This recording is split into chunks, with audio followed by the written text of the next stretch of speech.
नमस्कार, स्वागत है आपका। आप देख रहे हैं तेज इंडिया लाइव न्यूज और मैं हूं आपके साथ आदेश कुमार। आइए आपको दिखाते हैं दिन भर की कुछ खास छोटी और बड़ी खबरें तेज इंडिया लाइव न्यूज के साथ। आपको बता दें खबर जनपद बिजनौर के थाना बड़ापुर क्षेत्र से, जहां नाले में पड़ा मिला लापता व्यक्ति का शव। 3 दिन पहले व्यक्ति कौपिल कुमार लापता हुआ था। बता दें व्यक्ति का शव नाले में पड़ा मिलने से क्षेत्र में सनसनी फैल गई। परिजन व्यक्ति की 3 दिन से इधर उधर कर रहे थे तलाश। पुलिस के मुताबिक व्यक्ति नशे का आदी था। घटना से परिजनों का रो रो कर बुरा हाल। वहीं पुलिस ने व्यक्ति के शव को पोस्टमार्टम के लिए भेजा जिला अस्पताल। बता दें थाना बड़ापुर क्षेत्र के ग्राम गोपीबाला मार्ग नाले के पास की घटना। बिजनौर के बढ़ापुर से संवाददाता गुड्डू भारती की देखी खास रिपोर्ट। थाना क्षेत्र बढ़ापुर के ग्राम गोपीवाला से नाले में एक व्यक्ति के शव मिलने की सूचना प्राप्त हुई थी, जिस सूचना पर तत्काल स्थानीय पुलिस फील्ड यूनिट टीम के साथ मौके पर पहुंची तथा शव को निकालकर शिनाख्त कराई गई। जहां परिजनों द्वारा शिनाख्त करते हुए यह बताया गया कि उक्त मृतक व्यक्ति विगत 3 दिनों से लापता था, जिसकी तलाश की जा रही थी तथा यह नशे का आदी था। परिवारीजनों की उपस्थिति में पंचायतनामा की कार्यवाही कर पोस्टमार्टम के लिए भेज दिया गया है। बाद पोस्टमार्टम रिपोर्ट अन्य विधिक कार्यवाही सुनिश्चित कराई जाएगी। आपको बता दें खबर जनपद बिजनौर के नगीना से, जहां जाट समाज के लोगों व अधिवक्ताओं ने सीओ को शिकायत कर पेट्रोल पंप के स्वामी के बेटे सिद्धार्थ कुमार के साथ हुई घटना में रिपोर्ट दर्ज करने की मांग की है। बता दें नगीना में जाट समाज के लोगों व अधिवक्ताओं ने पुलिस क्षेत्राधिकारी एक शिकायती पत्र नुमा एक प्रार्थना पत्र देकर कानूनी कार्रवाई कर रिपोर्ट दर्ज करने की मांग की है। बता दें सोमवार को पुलिस क्षेत्राधिकारी को दिए गए प्रार्थना पत्र में जाट समाज व अधिवक्ताओं ने कहा कि करीब 1 सप्ताह से ऊपर सिद्धार्थ कुमार पुत्र दिग्विजय सिंह निवासी ग्राम मासीपुर गावड़ी के पेट्रोल पंप स्वामी यहां रायपुर रोड नगीना स्थित में ये हुई एक संगीन घटना के संबंध में दिग्विजय सिंह द्वारा प्रार्थना पत्र थाना प्रभारी नगीना में सीओ को दिया गया था, परंतु उस पर अभी तक कोई कार्रवाई नहीं हुई है। प्रथम सूचना रिपोर्ट दर्ज नहीं हुई है। फिर से जाट समाज के विरोध व सम्मानित व्यक्तियों सहित सीओ से भेंट कर रिपोर्ट दर्ज कराने की मांग को लेकर उपस्थित हुए और सीओ से विरोध मांग करते हुए बोले कि सिद्धार्थ कुमार के साथ हुई संगीन वारदात की प्रथम सूचना रिपोर्ट दर्ज की जाए और अभियुक्त गणों के खिलाफ कानूनी कार्रवाई की जानी चाहिए। उधर जाट समाज के सम्मानित व्यक्तियों ने यह भी निर्णय लिया है कि यदि प्रथम सूचना रिपोर्ट दर्ज नहीं होती और अभियुक्त गणों की गिरफ्तारी नहीं होती है तो कोई उनका समाज एक बड़ा आंदोलन करने के लिए बाध्य होगा। नगीना से संवाददाता राकेश कुमार की देखी खास रिपोर्ट। इसमें आए हैं 10/2/26 को जो सिद्धार्थ कुमार के पेट्रोल पंप पर जो एक संगीन घटना हुई और पेट्रोल पंप पर आग लगाने का प्रयास किया गया था और फिर उनको रोकने पर मारपीट की गई थी। उसकी एफआईआर लिखाने के लिए थाना में प्रार्थना पत्र दिया गया था, कप्तान साहब को प्रार्थना पत्र दिया गया था, लेकिन अभी तक प्रथम सूचना रिपोर्ट दर्ज नहीं हुई। आज हम पुलिस क्षेत्राधिकारी नगीना से मिले हैं सब लोग और क्षेत्राधिकारी महोदय ने हमें आश्वासन दिया है कि बहुत जल्द जांच हो रही है और जांच करते ही तुरंत प्रथम सूचना रिपोर्ट दर्ज करा दी जाएगी। हमें पूरी तरह आश्वस्त किया है और हम उनके इस आश्वासन से पूर्णतः संतुष्ट हैं कि वो बहुत जल्दी कार्रवाई करेंगे। Thank you.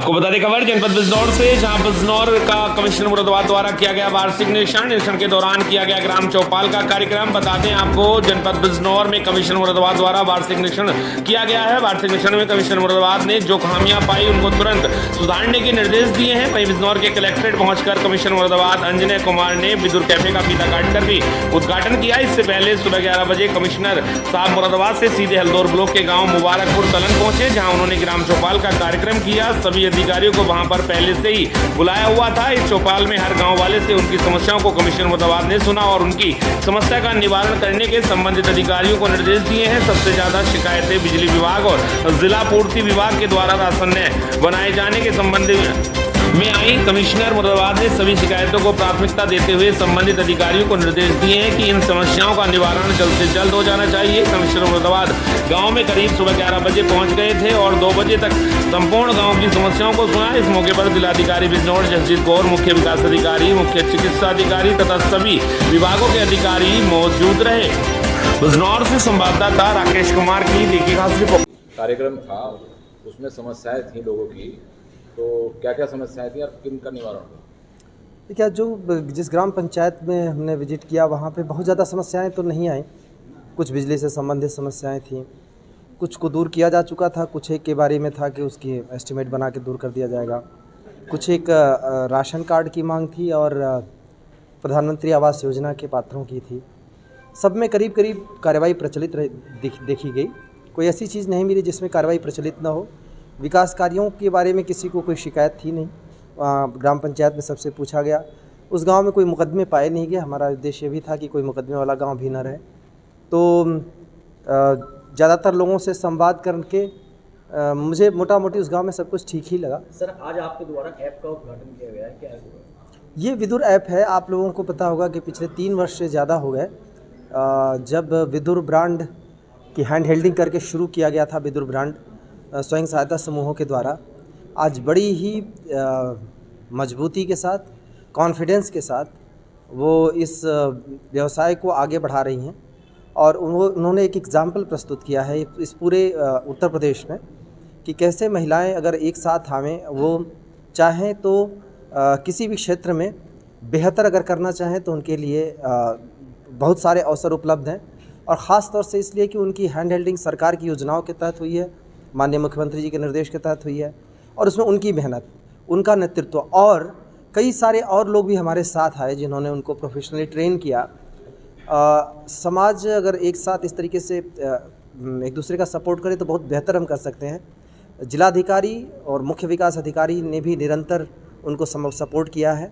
तो विदुर ब्रांड एक एग्जाम्पल के तौर पे आया और अब वो ऑनलाइन भी उपलब्ध हो रहा है। लोगों को जो भी उनके रेट्स हैं, सब रेट्स इत्यादि के साथ अगर उनके बिल भी ऑनलाइन सारे मिल रहे हैं तो ये एक अगला कदम है। और मुझे लगता है कि इसके बाद और भी आगे कदम होंगे।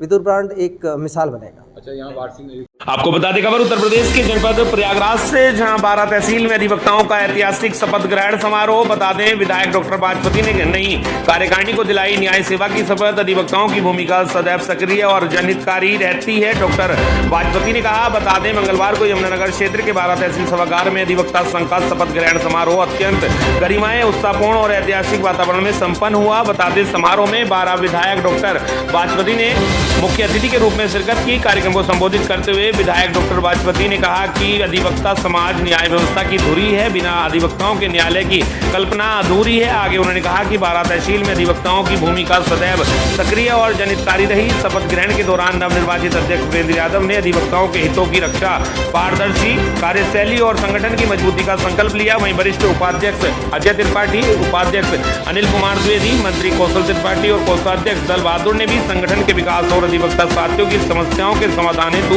समर्पित भाव से कार्य करने की प्रतिज्ञा दोहराई। कनिष्ठ उपाध्यक्ष पद पर सुनील दत्त त्रिपाठी एवं अशोक पाल को जिम्मेदारी सौंपी गई है। शपथ ग्रहण समारोह की अध्यक्षता निवर्तमान अध्यक्ष गणेश द्विवेदी ने की। वह संचालन वरिष्ठ अधिवक्ता गया प्रसाद त्रिपाठी ने किया। प्रमुख रूप से उपस्थित उप जिलाधिकारी 12 प्रेरणा गौतम, चंद्र प्रकाश त्रिपाठी, बनकटा महाराज, नीरज केशरवानी, जगत शुक्ला, प्रकाश सिंह, शक्तिमान पाल, सुरेंद्र केशरवानी सहित सैकड़ों अधिवक्ता व समाज से भी मौजूद रहे। प्रयागराज के 12 से संवाददाता जय कुमार पांडे की देखिए खास रिपोर्ट।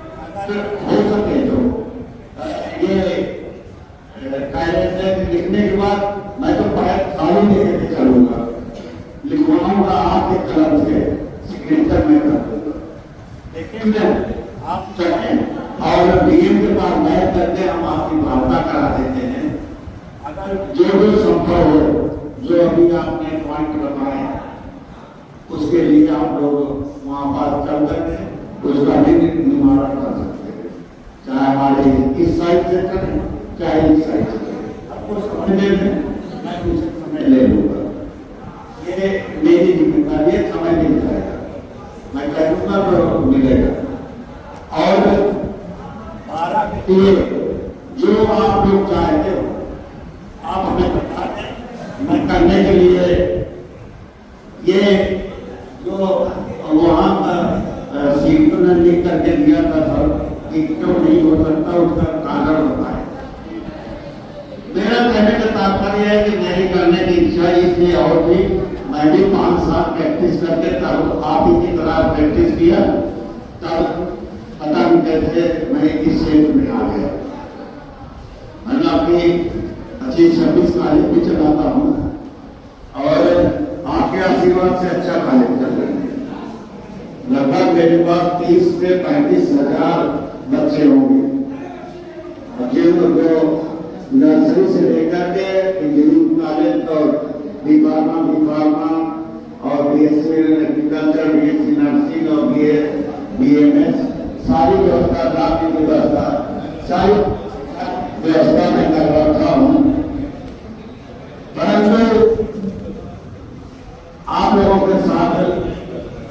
ये सही बात है।